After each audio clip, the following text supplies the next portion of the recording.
so, we need to have a loving family. But the word love, even when you say having a loving family, well, what does that mean?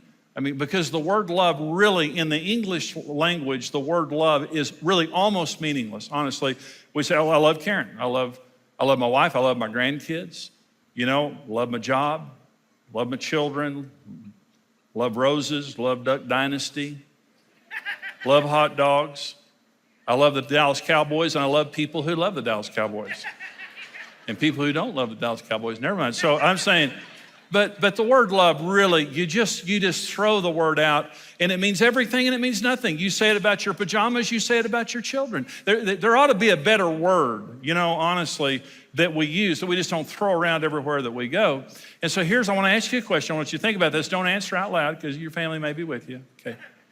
When you say, I love you to your family, what do you mean by that?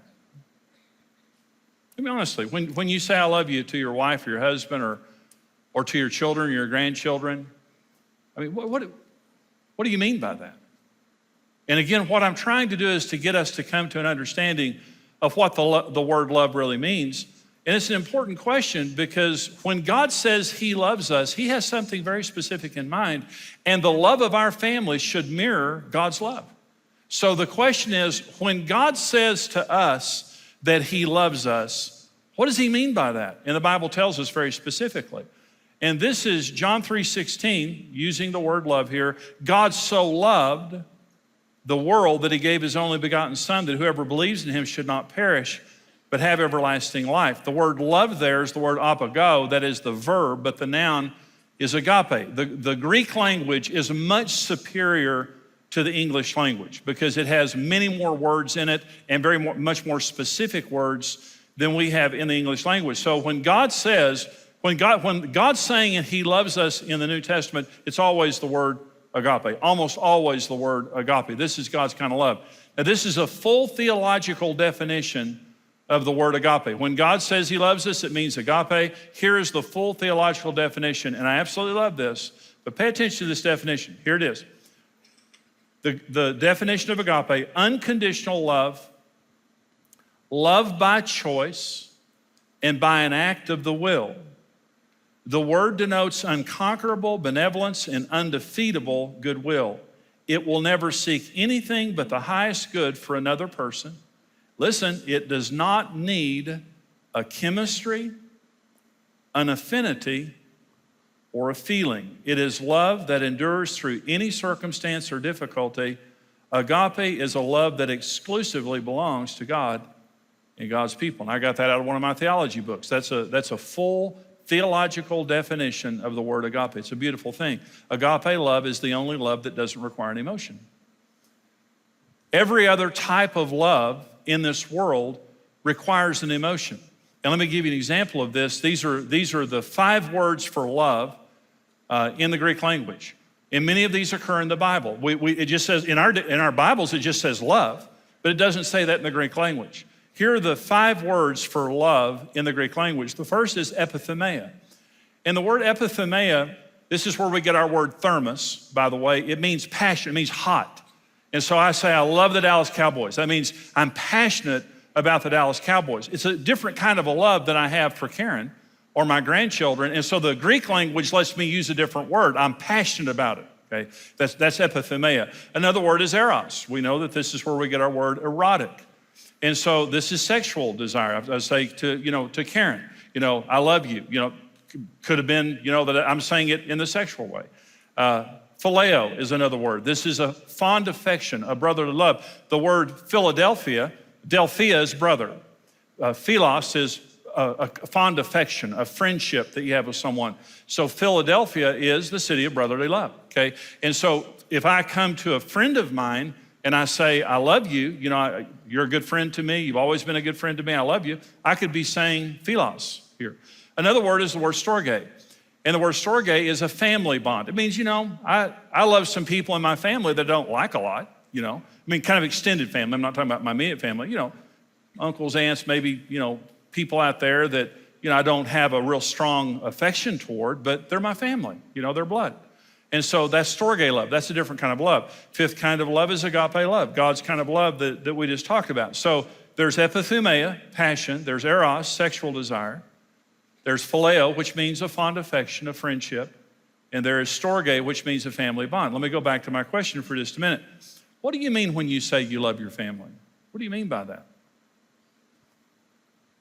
When you say I love you to your husband or to your wife, when you say you love your children or your grandchildren or your parents, what do you mean by that? Are you saying that you have a strong feeling for them? Toward your wife or husband, are you saying you sexually desire them? Are you saying, I love you like a friend? I mean, I have a fond affection toward you? Are you saying, I feel a family bond with you? What do you mean by that? Okay, let me say this. If you mean passion, it's gonna leave. Listen, I love Jesus, but I'm not always passionate about Jesus. I've made a decision to love Jesus, but sometimes I feel more passionate than other times about Jesus. We all do, because feelings come and go. You can't regulate feelings. So, you're in love, you're about to get married, or maybe you're married and you're very sexually attracted to each other. That changes. That changes.